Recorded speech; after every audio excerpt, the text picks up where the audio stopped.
Baik, selamat siang semuanya teman-teman yang sudah menyempatkan diri hadir pada pertemuan siang hari ini. Selamat siang.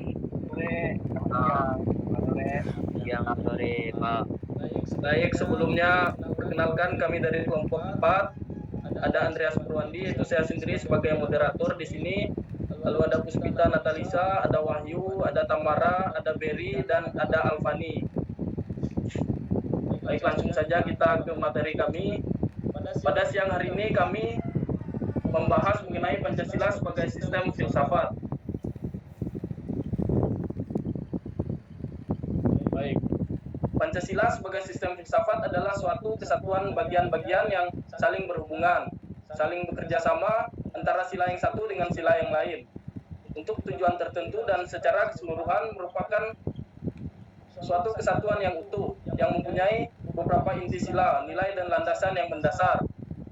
Jadi mengapa Pancasila ini dikatakan sebagai sistem filsafat? Karena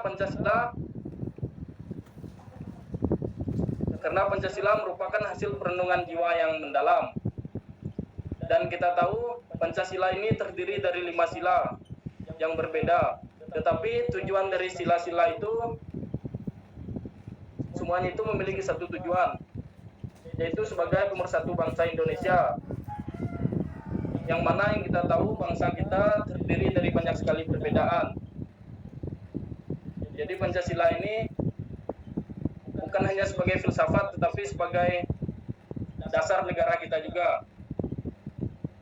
Lalu Pancasila dikatakan sebagai sistem filsafat karena di sini Pancasila juga menjadi sumber ilmu bagi kita. Lalu secara etimologis, filsafat berasal dari bahasa Yunani, yakni philen yang artinya cinta, dan sophos yang artinya hikmah, kebijaksanaan, atau wisdom.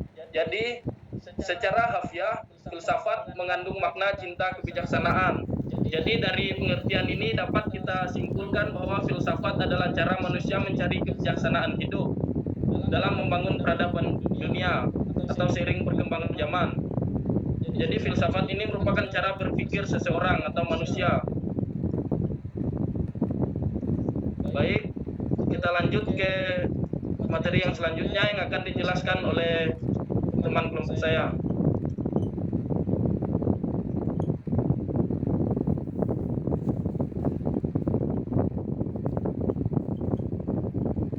Kepada Alfani, silakan. Baik, saya akan menjelaskan lanjutan dari materi pertemuan ini. Itu ada 3 hal yang mendorong manusia untuk berfilsafat. Yang pertama itu adalah keheranan. Keheranan adalah bagian filsuf atau pendapat bahwa adanya kata heran yang merupakan asal dari filsafat itu sendiri. Dan rasa heran itu akan mendorong untuk kita selalu menyelidiki. Jadi rasa penasaran itu akan muncul. Yang kedua ada kesangsian yang merupakan tujuan utama bagi kehidupan manusia yang menuntut pada kesadaran. Jadi setiap manusia itu memiliki kesadaran dari diri sendiri untuk berpikir dalam mencari sumber yang terjadi. Lalu ada kesadaran akan keterbatasan. Di sini kita sebagai manusia mulai berfilsafat atau berpikir atau berargumen jika ia menyadari bahwa dirinya sangat kecil dan lemah, terutama bila dibandingkan dengan alam sekelilingnya. Kemudian muncullah kesadaran diri akan keterbatasan bahwa di luar yang terbatas ada sesuatu yang tidak terbatas.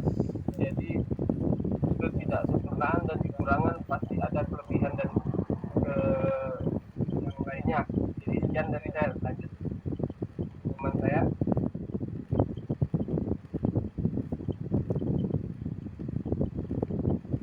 Masih lanjut, Bang Alfa.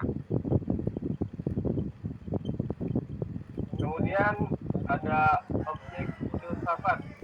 Nah, di sini ada 2 hal, yang dimana pertama ada objek material filsafat, yang dimana di situ menjelaskan bahwa objek pembahasan filsafat yang mencakup segala sesuatu yang baik yang bersifat material konkret seperti manusia, alam, dan benda. Lalu yang kedua ada objek formal filsafat, yaitu adalah sebuah cara memandang seseorang peneliti terhadap objek material tersebut. Jadi seperti itu. Lanjut kepada saya.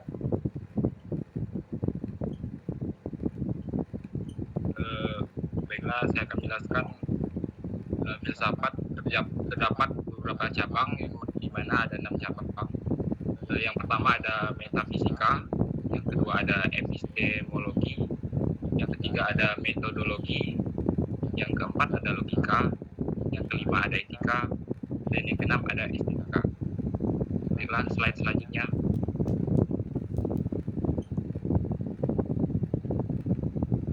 Filsafat memiliki aliran yang sejak dulu hingga sekarang terdapat 3 aliran. Akan saya jelaskan ketiganya. Yang pertama terdapat aliran materialisme. Aliran ini mengajarkan bahwa hakikat realitas kesemestaan, termasuk makhluk hidup dan manusia, ialah materi. Yang kedua ada aliran idealisme atau spiritualisme. Aliran ini mengajarkan bahwa ide dan spirit manusia yang menentukan hidup dan pekerjaan manusia. Yang terakhir ada realisme. Aliran ini menggambarkan bahwa kedua aliran di atas, yaitu aliran materialisme dan idealisme, adalah bertentangan, tidak sesuai dengan kenyataan, atau bisa disebut tidak realistis. Yang mana sesungguhnya realistis kesemestaan, terutama kehidupan, bukanlah benda atau materi semata-mata. Terima kasih.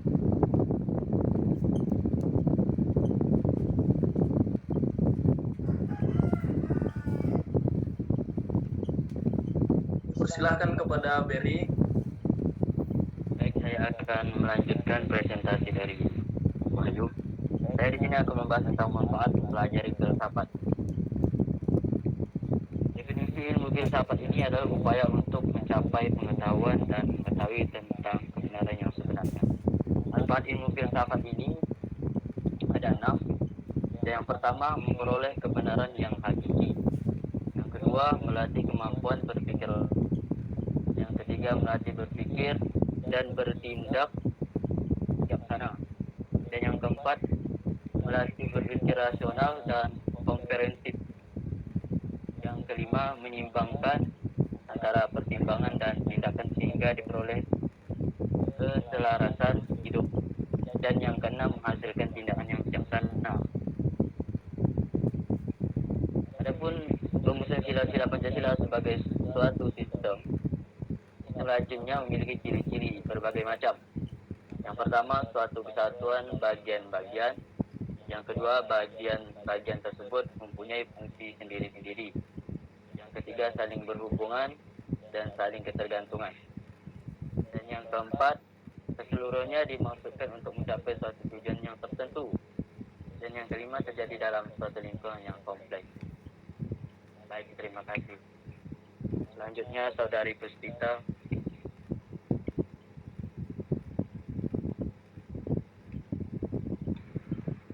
Jadi, nilai-nilai Pancasila itu diungkapkan dan dirumuskan dari sumber nilai utama, yaitu nilai-nilai yang bersifat fundamental, yaitu yang artinya sebagai hukum dasar, baik itu yang tertulis ataupun yang tidak tertulis, dan semua peraturan perundang-undangan yang berlaku dalam negara Indonesia sudah seharusnya bersumber dan ada di bawah pokok kaidah negara yang fundamental. Lalu ada universal, yaitu nilai-nilai Pancasila bersifat universal berlaku untuk semua manusia dan bangsa tanpa batas tertentu. Lalu ada mutlak seperti kelima nilai ketuhanan, kemanusiaan, kesatuan, musyawarah dan keadilan sosial diterima sebagai mutlak yang bersumber dari nilai-nilai budaya masyarakat Indonesia sendiri. Dan abadi dari Tuhan Yang Maha Esa yang tercermin dalam inti kesamaan ajaran-ajaran agama dalam kitab suci. Lalu, nilai-nilai yang bersifat kolektif nasional yang merupakan intisari dari nilai-nilai yang luhur budaya masyarakat atau inti kesatuan adat istiadat yang baik yang tersebar di seluruh Nusantara.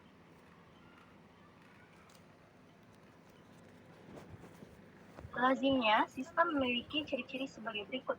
Yang pertama, suatu kesatuan bagian-bagian. Yang kedua, bagian-bagian tersebut mempunyai fungsi sendiri-sendiri. Yang ketiga, saling berhubungan dan saling ketergantungan. Yang keempat, kesemuanya dimaksudkan untuk mencapai suatu tujuan bersama atau tujuan sistem. Yang kelima, terjadi dalam suatu lingkungan yang kompleks.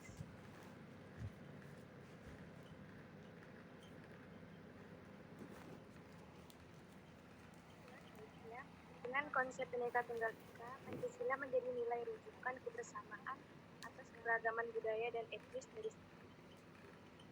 ini, maka fungsi dan peranan Pancasila meliputi Pancasila sebagai jiwa bangsa Indonesia, Pancasila sebagai kepribadian bangsa Indonesia, Pancasila sebagai dasar negara Republik Indonesia, Pancasila sebagai sumber dari segala sumber hukum di Indonesia, Pancasila sebagai perjanjian luhur, Pancasila sebagai pandangan hidup yang mempersatukan bangsa Indonesia, Pancasila sebagai cita-cita dan tujuan bangsa Indonesia, Pancasila sebagai moral pembangunan, pembangunan nasional sebagai pengamalan.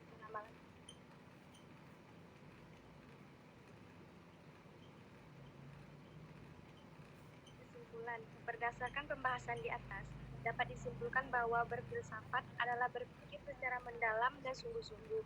Sedangkan Pancasila sebagai sistem filsafat adalah suatu kesatuan bagian-bagian yang saling berhubungan, saling bekerjasama antara sila yang satu dengan sila yang lain.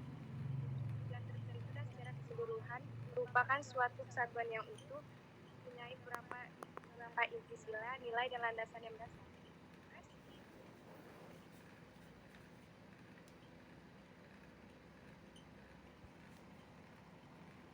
Baik, selanjutnya kita akan menyaksikan video.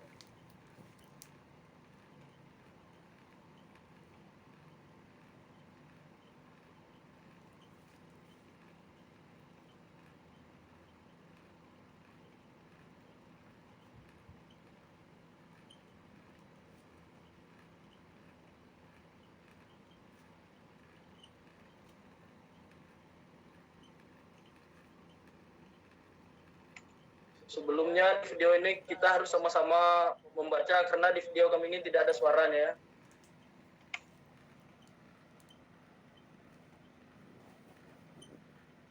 Pakai dubbing, jak, pakai dubbing.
Baik, itu tadi merupakan hasil pembelajaran dan diskusi kami mengenai Pancasila sebagai sistem filsafat di negara kita. Dan selanjutnya, karena mengingat waktu kita sangat singkat, akan kami buka sesi tanya jawab, dan penanya hanya kami persilahkan untuk 1 orang. Baik, siapa yang ingin bertanya, dipersilahkan.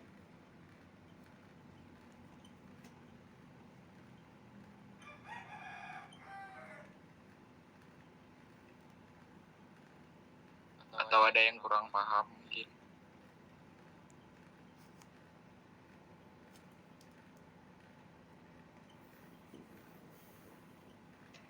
Saya ingin bertanya. Silakan. Baik, silakan. Bisa on cap. Tolong on cap.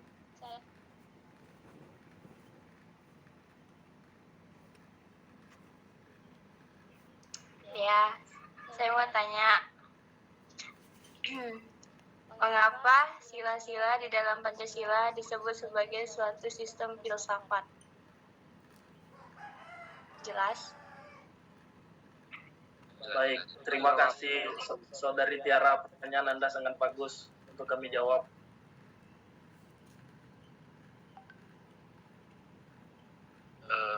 Pada Purwandi, apakah bisa dijawab? Biar saya bantu menambahkan nanti. Ada yang terlebih dahulu mau menjawab? Saya izin jawab dulu. Kepada Baik, silahkan. pertanyaan, mohon maaf.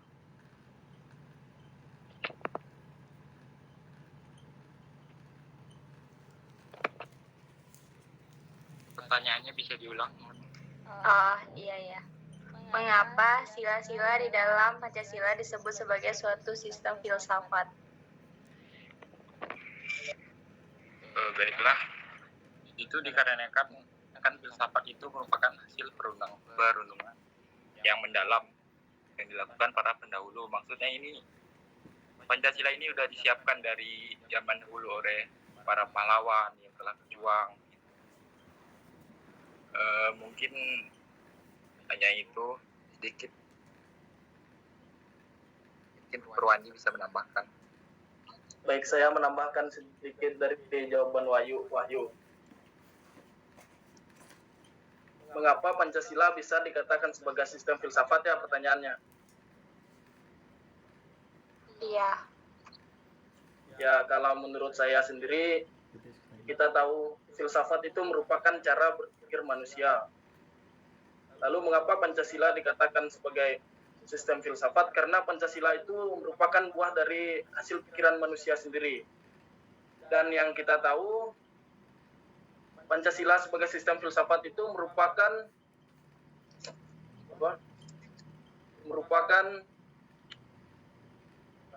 Hasil pemikiran. Merupakan suatu pemikiran yang perlu kita pelajari. Jadi nilai-nilai Pancasila yang berbeda itu kan kita lihat ada 5 sila itu, masing-masing silanya kan memiliki perbedaan. Tetapi walaupun berbeda, dia itu tetap tujuannya mempersatukan Indonesia, dan itu merupakan suatu pelajaran bagi kita. Kita dituntut untuk mempelajari itu secara mendalam. Agar kita paham terhadap nilai-nilai Pancasila dan dapat menanamkan nilai-nilai Pancasila itu di dalam kehidupan kita. Maka dari itu, Pancasila dikatakan sebagai sistem filsafat, karena sistem filsafat itu merupakan cara berpikir manusia agar lebih baik. Jadi Pancasila ini dianggap mampu menjadikan diri kita ini lebih baik. Baik, sekian dari saya. Dan lanjut kelompok 5 kan ya? Kepada Tanpa Pangkur, bisa dipahami? Udah bisa. Makasih. Oke, terima kasih. Sama-sama. Terima kasih. Baik, kita lanjutkan. Kami berterima kasih kepada teman-teman semua yang sudah hadir pada pertemuan ini. Mas sama. Ya, sama. jadi di akhir kata kami ucapkan terima kasih dan salam sejahtera untuk kita semua. Makasih Bang Pur.